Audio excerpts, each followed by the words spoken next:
যে আমরা দীর্ঘ 15-16 বছর লড়াই করেছি, তাই না? হাসিনার বিরুদ্ধে লড়াই করেছি তো।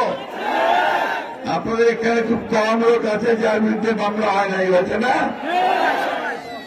কোর্টে যেতে হয়েছে, এখানে মারা গেছে লোকে, এখানে আপনারা মামলায় কোর্টে যেতে অস্থির হয়ে গেছেন, সেই অবস্থাটা অবসান হয়েছে, তাই না? কিন্তু এই অবসানটা, এই সময়টাকে আমাদের ধরে রাখতে হবে। যদি আমরা একটা ভালো নির্বাচন করতে পারি, সেই নির্বাচনের মধ্যে জনগণের প্রতিনিধিকে নিয়ে আসতে পারি, তাহলে আমাদের সমস্যার কিন্তু সমাধান হবে। প্রিয় বন্ধুগণ, আরেকটা কথা আমাদের মনে রাখতে হবে যে আজকে এই বিজয়কে, ছাত্র জনতার যে বিজয়, সেই বিজয়কে নস্যাৎ করার জন্য একটা মহল কাজ করছে অত্যন্ত সচেতনভাবে। আমাদের মধ্যে আবার বিভেদ সৃষ্টি করার চেষ্টা করছে।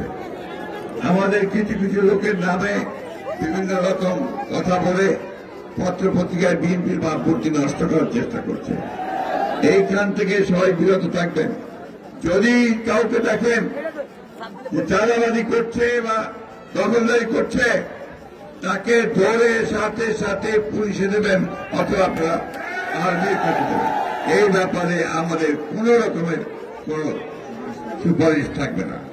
আমরা পরিষ্কার, বিএনপির কোন লোক এটা করতে পারে না।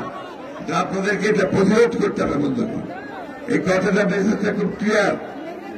আমরা সমস্ত রাজনৈতিক দলগুলোর সঙ্গে আলোচনা করে আমরা গিয়েছিলাম, আমরা বলেছি যে আলোচনা করে বসে সকলে যা চায় মানুষ, সেইভাবে একটা নির্বাচনের ব্যবস্থা করতে হবে। কিন্তু দ্রুততার সঙ্গে জনগণের যে দাবি, জনগণের প্রতিনিধির হাতে ক্ষমতা তুলে দিতে হবে, জনগণের সরকারের হাতে ক্ষমতা দিতে হবে। শিয়া বাটার ও ভিটামিন ই সমৃদ্ধ lily glam beauty soap. Lily, always beautiful.